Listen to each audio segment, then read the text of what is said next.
Hello, नमस्कार मित्रांनो. तर बऱ्याच दिवसापासून सिट्रस आणि रॉयल ट्विंकल कंपनीची कोणतीही अपडेट आली नव्हती.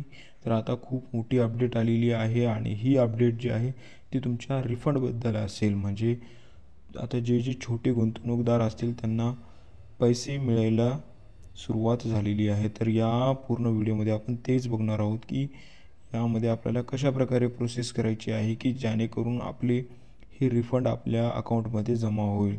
तर या व्हिडिओमध्ये पाहू तर सर्वात अगोदर ही AP कुरेकर समिती रिफंड पोर्टल तयार करण्यात आलेले आहे सिट्रस आणि रॉयल ट्विंकल स्टार क्लबच्या कंपनीकडून. याच्यामध्ये त्यांनी सांगितले आहे की कोणती काय कशी घ्यायची आपल्याला, पात्र गुंतवणूकदार कोणते आहेत ते बघूया. याच्यामध्ये मान्य सर्वोच्च न्यायालयाच्या दिनांक 8 ऑगस्ट 2024, 20 नोव्हेंबर 2024 आणि 25 मार्च 2025 रोजीच्या दिवाणी अपील क्रमांक 20/971 आणि 20/991 2017मधील आदेशानुसार, म्हणजेच 8 ऑगस्ट 2024 आणि 20 नोव्हेंबर 2024, 25 मार्च 2025 रोजीच्या एक अपील झाली होती. त्याच्यानुसार आदेशानुसार ही आता पैसे वाटायला सुरुवात केलेली आहे. आता या पैशामध्ये कोणत्या गुंतवणूकदारांचे पैसे रिफंड केले जातील आपण ते अगोदर बघूया. ज्या लहान गुंतवणूकदारांना कमिशन किंवा परतावा समायोजित केल्यानंतर मूळ रकमेमध्ये 5,000 रुपयांपेक्षा जास्त रक्कम देय नाही, त्यांना परतावा द्यावा लागेल. म्हणजे ज्यांची मूळ रक्कम जी आहे ती 5,000 असेल अशा लोकांना ते रिफंड करायला आता सुरुवात करत आहेत. तर अशा गुंतवणूकदारांना ते देतील. आता इथे एखादे उदाहरण देऊन सांगितलेले आहे. म्हणजे तुमची जर गुंतवणूक जर 7,500 रुपये असेल तर त्याच्या आधीच कमिशन परताव्यामध्ये 2,500 जर त्याला कमिशन आलं असेल तर त्याला दावा करू शकतो. 2,500 रुपये त्यांना मिळू शकतात रिफंडमध्ये. शिवाय अनेक प्रमाणपत्रांच्या बाबतीत दोन्ही कंपन्यांच्या गुंतवणूकदारांची सर्व प्रमाणपत्रे म्हणजे सिट्रस आणि रॉयल यांची परतफेडीसाठी पात्रता तपासण्यासाठी एकत्रित केली जातील. म्हणून सिट्रस आणि रॉयलसह रुपये 7,500 रुपयांच्या स्लॅबमध्ये असलेल्या गुंतवणूकदारांनीच या प्रक्रियेत त्यांचा दावा सादर करावा. म्हणजे ज्यांची गुंतवणूक ही 7,500 रुपये आहे त्यांनीच या पोर्टलवरती दावा म्हणजे क्लेम करायचा आहे तुम्हाला. त्यांची आता ही प्रक्रिया सुरू केलेली आहे. आता बाकीचे मोठे मोठे अमाऊंट असतील ते नंतर स्टार्ट करतील, पण आता जे आहे छोटे अमाऊंट म्हणजे लहान गुंतवणूकदार आहेत त्यांचे अमाऊंट हे त्यांनी आता दावा करायचा आहे. म्हणजे कोणते 7,500 पर्यंतचे. सध्या परतफेड फक्त मूळ गुंतवणूकदारांनाच दिली जाईल. तर मूळ गुंतवणूकदार त्या परिस्थितीत हयात नसेल तर मान्य सर्वोच्च न्यायालयाच्या निर्देशानुसार नामनिर्देशित व्यक्ती किंवा कायदेशीर प्रतिनिधीची पडताळणी करण्यासाठी स्वतंत्र प्रक्रिया असेल. किंवा म्हणजे जे गुंतवणूकदार आहे ते किंवा हयात नसेल तर त्यांनी कोणाला काही असेल नाव दिलेले असेल नॉमिनेशन वगैरे त्यांना ते रिफंड करता येईल. पात्र गुंतवणूकदारांना प्रमाणपत्राची पडताळणी आणि पैसे देण्याची प्रक्रिया केवळ या पोर्टलद्वारे होईल. कागदपत्रे प्रत्यक्ष सादर करण्याची आवश्यकता नाही.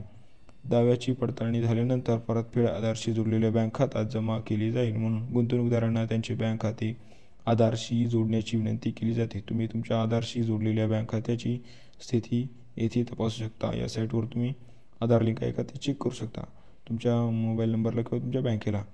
कोणत्याही अडचणीच्या बाबतीत कृपया सिट्रस रॉयल रिफंड @sebi.government.in वर आम्हाला लिहा. म्हणजे काय जर तुम्हाला प्रॉब्लेम असेल तर तुम्ही या मेलवरती त्यांना कळू शकता. आता हे बघूया यांनी अजून काय सांगितले आहे. ही portal royal twinkle star club private limited आणि सिट्रस चेक एज लिमिटेडच्या गुंतवणूकदारांना परतफेड सुलभ करण्यासाठी डिझाईन केलेली आहे. मान्य सर्वोच्च न्यायालयाचा दिनांक 8 ऑगस्ट तेच आपण सांगितलेले आहे त्याप्रमाणेच आहे. पूर्ण मान्य सर्वोच्च न्यायालयाच्या आदेशानुसार पात्र गुंतवणूकदारांना ओळख पटवून त्यांना परतफेड करण्याची ही समिती स्थापन करण्यात आली आहे. दाव्यांची पडताळणी केल्यानंतर परतावा पात्र गुंतवणूकदारांच्या आधारशी जोडलेल्या बँक खात्यात जमा केला जाईल. आता तुम्हाला हा दावा कसा करायचा आहे आपण स्टेप बाय स्टेप बघूया. तर परताव्यासाठी अर्ज करण्यासाठी खालील तपशील आवश्यक आहे. म्हणजे तुम्हाला जर परताव्यासाठी अप्लाय करायचं असेल तर त्यासाठी तुम्हाला काय काय आवश्यकता आहे. आता एक प्रमाणपत्र क्रमांक म्हणजे तुम्ही जे अमाऊंट भरलेली आहे तेव्हा तुम्हाला कंपनीद्वारे एक प्रमाणपत्र दिलेले आहे. तर ते प्रमाणपत्रावर एक क्रमांक असतो तो आणि एक त्याची झेरॉक्स लागेल. दुसरं म्हणजे कृपया खात्री करा की तुमचा आधारशी जोडलेला मोबाईल नंबर OTP प्राप्त करण्यासाठी सक्रिय आहे. तिसरं म्हणजे आधार क्रमांक आणि आधारची सॉफ्ट कॉपी. चौथा पॅन क्रमांक आणि पॅनची सॉफ्ट कॉपी. कोणत्याही कागदपत्रांच्या फोटो स्कॅन केलेल्या प्रतीचा आकार 1 MB पेक्षा जास्त नसावा. मग म्हणजे तुम्हाला यांचं काय करायचं आहे, एक PDF करायचं आहे ज्याची साईज 1 MB पेक्षा कमी असायला पाहिजे. आता आपण बघूया. सर्वात अगोदर तुम्हाला काय करायचे आहे, नोंदणी करायची आहे. या पोर्टलवरती तुम्हाला एकदम खाली एक नोंदणी करायची आहे. ती कशी करायची आहे बघू आपण.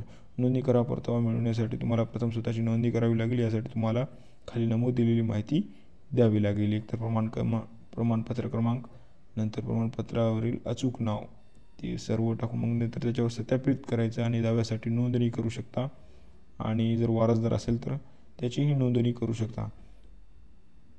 आणि नंतर तुम्हाला नोंदणी झाल्यानंतर तुम्हाला मग लॉग इन करता येईल. लॉग इन करतावेळेस तुम्हाला आधार क्रमांकाचे शेवटचे 4 अंक टाकावे लागतील आणि आधारशी संलग्न मोबाईल क्रमांक. नोंदणी करा बटन. दाव्यासाठी नोंदणी वारसदार प्रकरणात अर्जात खाली संदेश दर्शवला जाईल. दावा कायदेशीर वारसाचा असल्यास मान्य सर्वोच्च न्यायालयाने स्वतंत्रपणे प्रक्रिया केली जाईल. म्हणजे तुमचा जो वारसदार कोणी असेल, म्हणजे जी व्यक्तीने इन्व्हेस्ट केलेलं आहे ती कोणाला वारसदार राखले ती त्याची वेगळी प्रोसेस असणार आहे. म्हणजे जो व्यक्ती इन्व्हेस्ट केलेला आहे तो जर नसेल त्याच्यासाठी सुप्रीम कोर्टाने त्याला सर्वोच्च न्यायालयाने वेगळी प्रोसेस केलेली आहे त्यांचं क्लेम देण्यासाठी. दाव्यासाठी नोंदणी स्वतः प्रकरणात तुम्हाला OTP प्राप्त होईल, तो टाका. जर बरोबर OTP टाकला तर पुढील पायरी फॉलो करा. नंतर KYC पडताळणी. या विभागात संपूर्ण आधार क्रमांक टाका आणि पुन्हा OTP सबमिट करा. OTP बरोबर असल्यास तुमची नोंदणी प्रक्रिया पूर्ण होईल. नंतर तुम्हाला काय करायचं आहे, लॉग इन करायचं आहे. लॉग इन करता वेळेस तुम्हाला काय करायचे, आधार क्रमांकाचे 4 शेवटचे अंक आणि तुमचा आधारशी जोडलेला मोबाईल नंबर टाकून तुम्ही OTP तुम्हाला येईल मोबाईल नंबरवरती आणि तुम्ही लॉग इन करू शकता. ओळख दस्तऐवज सादर करणे. आता याच्यामध्ये याच्यामध्ये स्टेपमध्ये काय, तुम्हाला नोंदणी लॉग इन नंतर पहिली गोष्ट म्हणजे तुमचा आधार तपशील द्यावा लागेल. तुमचा आधार क्रमांक टाका आणि त्याची फोटो स्कॅन केलेली प्रत अपलोड करा. हे आवश्यक आहे.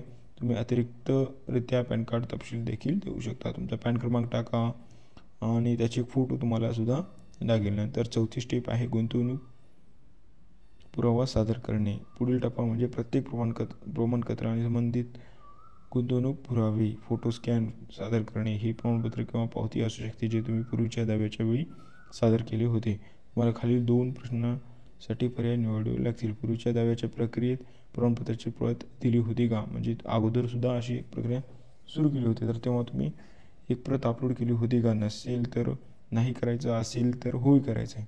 तुमच्याकडे प्रमाणपत्र पावती आहे का जी तुम्ही अपलोड करू शकता, म्हणजे तुमच्याकडे ते प्रमाणपत्र किंवा पावती आहे का. असेल तर होय करा किंवा नाही तर नाही करा.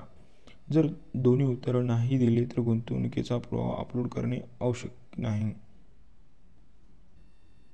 नंबर 5, दावा फॉर्म पुनरावलोकन. या टप्प्यावर सर्व माहिती स्क्रीनवर संक्षिप्त दिसेल. त्याची अचूकता सुनिश्चित करण्यासाठी तुम्हाला संमती द्यावी लागेल. नंतर दावा सादर करण्याची पावती. ही सादर करण्याची अंतिम पायरी आहे जिथे एक अद्वितीय अर्ज क्रमांक तयार केला जाईल आणि स्क्रीनवर प्रदर्शित केला जाईल. कृपया तुमच्या रेकॉर्डसाठी आणि पुढील संपर्कासाठी हा अर्ज क्रमांक जतन करायचा आहे. म्हणजे तुमचा या ठिकाणी पूर्ण दावा होईल आणि तो अर्ज क्रमांक तुम्हाला सबंध ठेवायचा आहे. या ठिकाणी अशा प्रकारे आता तुम्हाला इथं काय खाली दिलेलं आहे एकदम शेवटी आहे तर या ठिकाणी बघू शकता. तुम्हाला प्रमाणपत्र क्रमांक टाकायचा आहे आणि हे कॅप्चा टाकून तुम्हाला काय करायचं आहे, इथं पडताळणी करावं, लॉग इन करायचं आहे. म्हणजे तुमचा इथे सर्टिफिकेट नंबर आणि तुम्ही इथं लॉग इन करून पडताळणी करून सर्व काही मग तुमचं आधार कार्ड याप्रमाणे 6 स्टेप जे आहे त्यानुसार आपण करू शकतो. जर तुम्हाला या समोरचा व्हिडिओ असेल तर लाईक शेअर सबस्क्राईब करा. थँक्यू.